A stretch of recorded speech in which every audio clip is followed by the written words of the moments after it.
नमस्कार साथियों। आज की इस वीडियो में हम देखेंगे कि राजस्थान के प्रमुख त्यौहार कौन कौन से हैं और राजस्थान के प्रमुख त्यौहार। यह टॉपिक हर एग्ज़ाम के लिए काफ़ी महत्वपूर्ण होता है और आपके होने वाले एग्ज़ाम बीएसटीसी के लिए काफ़ी महत्वपूर्ण टॉपिक है, क्योंकि इससे एक दो क्वेश्चन आपको देखने को पेपर में ज़रूर मिलेंगे। तो चलो देखते हैं राजस्थान के प्रमुख त्योहारों के बारे में। तो पहला है आपके प्रमुख अमावस्याएँ, यानी प्रमुख अमावस्याएँ कौन कौन सी किस नाम से जानी जाती हैं। तो फर्स्ट आपके बड़ अमावस्या या बड़ अमावस। तो बड़ अमावस आती है, वो ज्येष्ठ माह की जो अमावस्या होती है उसको क्या बोला जाता है कि बड़ अमावस्या बोला जाता है। यानी ज्येष्ठ मास माह की जो अमावस्या उसको बड़ अमावस्या कहा जाता है। श्रावण मास की जो अमावस्या उसको हरियाली अमावस्या कहा जाता है। क्या कहा जाता है? हरियाली अमावस्या कहा जाता है। और कार्तिक अमावस्या आप सभी जानते हैं, इस दिन दीपावली होती है आपके, ठीक है। और मौनी अमावस्या किस माह की अमावस्या को कहा जाएगा? तो मौनी अमावस्या आपके कहा जाता है माघ माह की अमावस्या को कहा जाता है। तो ये थी आपके अमावस्या, यानी बड़ अमावस्या कब आती है? ज्येष्ठ अमावस्या को, हरियाली अमावस्या श्रवण अमावस्या को, दीपावली आपके कार्तिक अमावस्या को आती है, मौनी अमावस्या आपके माघ अमावस्या को बोला जाता है। उसके बाद में है प्रमुख पूर्णिमाएँ, ठीक है। तो बुद्ध पूर्णिमा। तो बुद्ध पूर्णिमा कौन सी होती है? ये होती है वैशाख माह की पूर्णिमा को क्या बोला जाता है? बुद्ध पूर्णिमा बोला जाता है। गुरु पूर्णिमा की बात करें तो यह भी काफ़ी इंपॉर्टेंट है, आपके कई बार एग्जाम में सीधा पूछ लिया जाता है कि गुरु पूर्णिमा मनाया जाता है। तो ये होती है आपके आषाढ़ माह की पूर्णिमा को गुरु पूर्णिमा का त्यौहार मनाया जाता है। इसके अलावा जो रक्षाबंधन है, रक्षाबंधन का त्यौहार आप सभी जानते हो, जो जस्ट आने ही वाला है, वो आपके कब मनाया जाता है? श्रावण मास की पूर्णिमा को मनाया जाता है। उसके बाद में शरद पूर्णिमा। शरद पूर्णिमा का जो वो होती है आपके अश्विन मास की जो पूर्णिमा होती है उसको क्या बोला जाता है? शरद पूर्णिमा बोला जाता है। होली आप सब जानते हैं, होली आती है आपके फाल्गुन मास की पूर्णिमा, ठीक है। तो ये तो थी आपके इम्पोर्टेंट अमावस्याएँ और ये थी आपके पूर्णिमाएँ, ठीक है। इनमें आपको बुद्ध पूर्णिमा याद रखना है। बुद्ध पूर्णिमा कब आती है? वैशाख पूर्णिमा को। और इसके अलावा जो गुरु पूर्णिमा है या गुरु पूनम है, यह कब आती है? आपके आषाढ़ पूर्णिमा को आती है। बाकी शरद पूर्णिमा भी याद रख लेना, आश्विन पूर्णिमा। बाकी रक्षाबंधन आपको याद ही है और होली भी आपको याद ही है। इसके बाद में नेक्स्ट अब हम देखते हैं कि कौन सी होली कहाँ की प्रसिद्ध है। तो सबसे पहला बात करते हैं कि कोडामार होली। कौन सी होली? कोडामार होली। तो कोडामार होली आपके भिनाई की प्रसिद्ध है और भिनाई कहाँ पड़ता है? अजमेर में पड़ता है, ठीक है। कोडामार होली कहाँ की प्रसिद्ध है साथियों? और भिनाई अजमेर की। उसके बाद में लठमार होली। लठमार होली आपके श्री महावीर जी करौली की प्रसिद्ध है। लठमार होली कहाँ की प्रसिद्ध है? श्री महावीर जी करौली की। उसके बाद में नेक्स्ट आपके पत्थरमार होली, यानी पत्थर मार मार के होली खेली जाती है, वो कहाँ खेली जाती है? बाड़मेर में खेली जाती है। और इसका एक अन्य नाम भी इसे लोजी की बारात भी कहा जाता है। यानी पर्सन यूँ पूछ लिया जाए कि लोजी की बारात कहाँ निकाली जाती है, तो वही आपके बाड़मेर होगा। या पत्थरमार होली कहाँ की प्रसिद्ध है, तो भी इसका जो आंसर होगा बाड़मेर ही होगा। और फूलमार होली की बात करें तो फूलमार होली आपकी प्रसिद्ध होती है शाहपुरा भीलवाड़ा की। उसके बाद में देवर बाबी की होली की बात करें तो ये ब्यावर अजमेर की प्रसिद्ध है। इसके अलावा होली पर जयपुर में जो जन्म मरण और फरण ये उत्सव एक साथ दिखाए जाते हैं। तो कौन सी कहाँ की होली पर दिखाए जाते हैं? जयपुर पर और होली पर दिखाए जाते हैं। कोटा में नाहन उत्सव भी मनाया जाता है। तो ये तो थी आपकी प्रसिद्ध होलियाँ कहाँ कहाँ की। तो वापस एक बार बात कर लेते हैं, तो कहाँ की कौन सी होली प्रसिद्ध है। तो देखिए आप कोडामार होली है वो कहाँ की प्रसिद्ध है? आपके भिनाई की प्रसिद्ध है। कहाँ की प्रसिद्ध है? भिनाई की। लठमार होली श्री महावीर जी करौली की। पत्थरमार होली की बात करें तो बाड़मेर की, इसे इलोजी की बारात भी कहा जाता है। फूलमार होली शाहपुरा भीलवाड़ा। देवरबाबी होली ब्यावर अजमेर। इसके अलावा जो जयपुर में जन्म मरण और फरण उत्सव मनाया जाता है, इसके अलावा कोटा में नान उत्सव भी मनाया जाता है। उसके बाद में हम बात करें तो सबसे पहले हमने पढ़ा था कि कौन कौन सी अमावस्याएँ हैं। उसके बाद में पूर्णिमाएँ हैं। पूर्णिमा के बाद में जो आपके होली हैं वो हमने देखी। उसके बाद में हम बात करेंगे प्रमुख जो तृतीया वो कौन कौन सी हैं। तो सबसे पहले बात करते हैं गणगौर की। तो गणगौर का जो त्यौहार है वो कब मनाया जाता है? काफ़ी महत्वपूर्ण त्यौहार है राजस्थान में। तो गणगौर का त्यौहार मनाया जाता है चैत्र शुक्ल तृतीया, यानी जो चैत्र मास है उसकी शुक्ल पक्ष की तृतीया के दिन गणगौर मनाया जाता है। तो धींगा गौर कहाँ की प्रसिद्ध है? तो धींगा गौर की बात करें तो पहले तो ये कब होती है? तो ये वैशाख कृष्ण तृतीया को मनाई जाती हैं। और ये इसकी शुरुआत कब हुई थी? तो इसकी शुरुआत उदयपुर महाराणा राज सिंह द्वारा इसको प्रारंभ किया जाता है।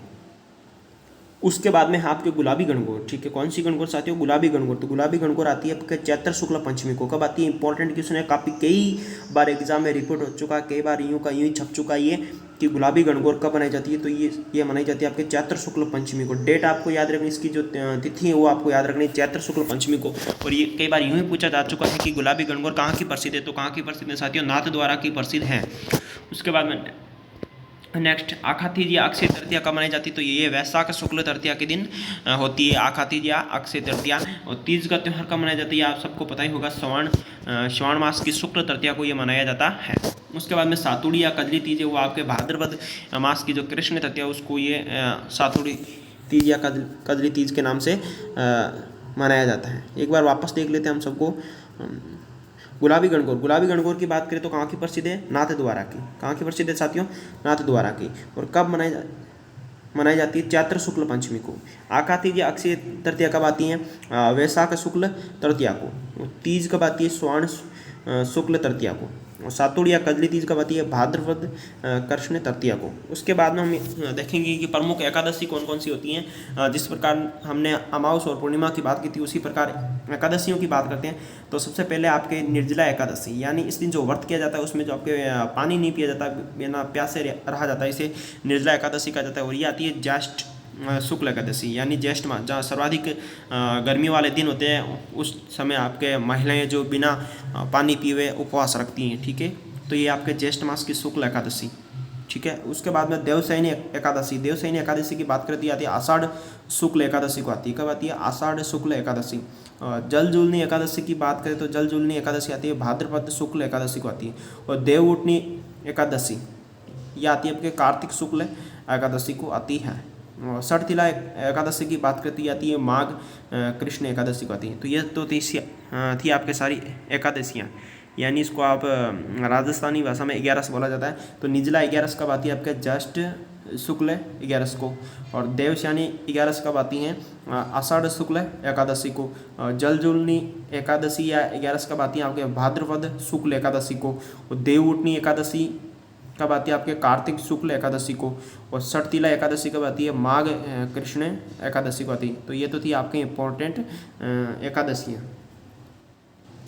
अब हम बात करेंगे माह के कर्मानुसार त्योहारों की बात। तो सबसे पहले जो माह चैत्र माह के कौन कौन से त्यौहार हैं उनकी बात करते हैं। तो सबसे पहला है धुलंडी। ठीक है, धुलंडी कब मनाया जाता है, आपको पता, होली के दूसरे दिन, यानी चैत्र कृष्ण प्रतिपदा, यानी चैत्र कृष्ण एकम को मनाया जाता है। कब मनाया जाता है साथियों, चैत्र कृष्ण एकम को। कौन सा त्यौहार, धुलंडी, होली के जस्ट दूसरे दिन। उसके बाद में गुड़ला त्यौहार, जो कहाँ मनाया जाता है, मुख्य रूप से मारवाड़ में मनाया जाता है। और ये आपके चलता है चैत्र कृष्ण अष्टमी से लेकर चैत्र शुक्ल तृतीया तक चलता है। काफ़ी इंपॉर्टेंट क्वेश्चन है। गुड़ला त्यौहार कहाँ मनाया जाता है, मारवाड़ या जोधपुर साइड में मनाया जाता है। और ये कब मनाया जाता है, चैत्र कृष्ण अष्टमी से लेकर चैत्र शुक्ल तृतीया तक मनाया जाता है। उसके बाद में शीतलाष्टमी। तो शीतलाष्टमी कब मनाई जाती है, चैत्र कृष्ण अष्टमी। साथियों कृष्ण और शुक्ल पक्ष में आपको कंफ्यूज नहीं होना है, हल्का सा ध्यान रखना है इनका। उसके बाद में रामनवमी। तो रामनवमी कब मनाई जाती है, ये चैत्र शुक्ल नवमी को मनाई जाती है। तो ये तो इंपॉर्टेंट जो त्यौहार थे आपके चैत्र माह के त्यौहार थे। उसका बाद में नेक्स्ट हम बात करते हैं श्रावण माह के या सावन माह के त्यौहार। तो सावन माह में जो इम्पोर्टेंट है वही देख रहे हैं साथियों, क्योंकि समय अब कम है आपके एग्ज़ाम में, बस कुछ ही घंटे बचे हैं, उनमें से आपको ये रिवीजन करना है इनका। सावन माह के त्यौहार की बात करें तो निडरी नवमी, याद रखना आपको, निडरी नवमी कब मनाई जाती है, सावन कृष्ण नवमी को। ठीक है, सावन की कृष्ण नवमी को निडरी नवमी मनाई जाती है। नागपंचमी की बात करें तो ये आपको याद रखना है, नागपंचमी आपके श्रावण शुक्ल पंचमी को मनाई जाती है। उसके बाद में त्योहारों की बात करते हैं, ये आते हैं भाद्रपद माह के त्यौहार। इसमें सबसे जो आपके इंपॉर्टेंट त्यौहार है कृष्ण जन्माष्टमी, काफ़ी पॉपुलर है और इसको याद भी रखना आपको, भाद्रपद कृष्ण अष्टमी, यानी कृष्ण जन्माष्टमी में तो आपको ये तो याद रह ही जाएगा कि ये भाद्रपद की अष्टमी को है। लेकिन कृष्ण है या शुक्ल, तो आपको भगवान कृष्ण को देखना है कि उनका रंग कैसा था। तो भगवान कृष्ण का रंग कृष्ण यानी काला था, तो ये कौन सी हो जाएगी आपके कृष्ण अष्टमी हो जाएगी। गोगा नवमी की बात करें तो गोगा नवमी आती है आपके जो कृष्ण जन्माष्टमी होती है उसका नेक्स्ट डे, यानी भाद्रपद कृष्ण नवमी के दिन आती है। उसके बाद में गणेश चतुर्थी की बात करें तो गणेश चतुर्थी आती है आपके भाद्रपद शुक्ल चतुर्थी को आती है।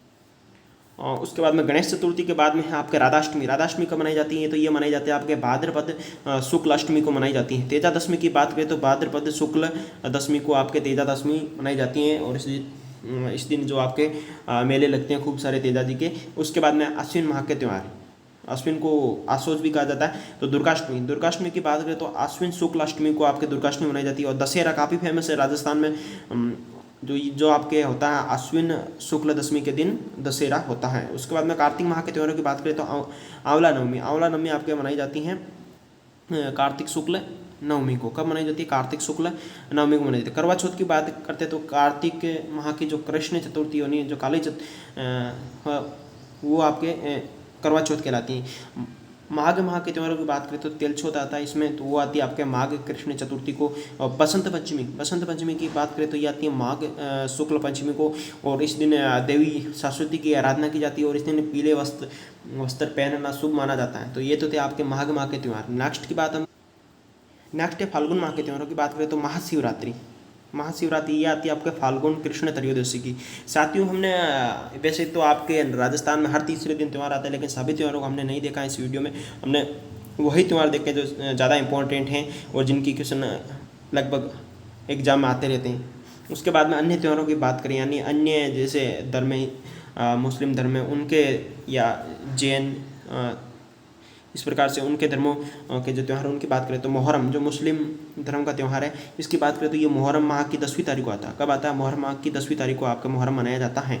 उसके बाद में मीठी ईद को क्या बोला जाता है? आपके ईद उल फित्र कहा जाता है, ईद उल फित्र भी कहा जाता है। और ये आता है आपके सवाल माह, सवाल माह की कौन सी तारीख है? पहली तारीख है। ये आपकी मीठी ईद मनाई जाती है। उसके बाद में आपका चेटी चंड की बात करें तो ये आपके मनाया जाता है चैत्र शुक्ल द्वितीया को मनाया जाता है। उसके बाद में पर्युषण पर्व, ठीक है। दिगंबर वाले तो पर्युषण कब मनाते हैं? भाद्रपद शुक्ल पंचमी से लेके भाद्रपद शुक्ल चतुर्दशी। और श्वेतांबर वाले कब मनाते हैं? तो ये मनाते हैं भाद्रपद कृष्ण द्वादशी से लेके भाद्रपद शुक्ल पंचमी तक मनाते हैं। उसके बाद में महावीर जयंती की बात करें तो महावीर जयंती आपके चैत्र शुक्ल त्रयोदशी। ये क्वेश्चन कई बार पूछा जा चुका है साथियों कि महावीर जयंती कब मनाई जाती है। तो महावीर जयंती की बात करें तो ये मनाई जाती है आपके चैत्र शुक्ल त्रयोदशी को मनाई जाती है। रोहड़ तीज की बात करें तो रोहड़ तीज आपके कब मनाया जाता है? ये भाद्रपद शुक्ल तृतीया को मनाया जाता है।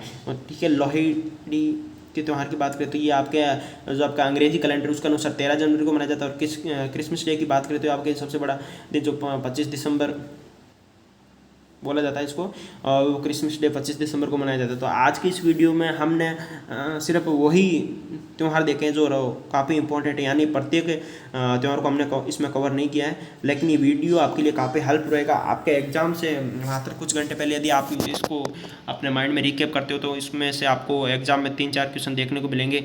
ये साथ ही ये वीडियो आपको यदि अच्छा लगा हो तो इस वीडियो को लाइक ज़रूर करें। यदि आप इस चैनल पे नए हो तो इसको सब्सक्राइब करें, उसको बेल आइकन को प्रेस कर लें ताकि आपको हर वीडियो की नोटिफिकेशन हर समय मिलती रहे। और कमेंट बॉक्स में इसकी प्रतिक्रिया ज़रूर दें। इसी के साथ धन्यवाद साथियों, और best of luck for BSTC exam 2023।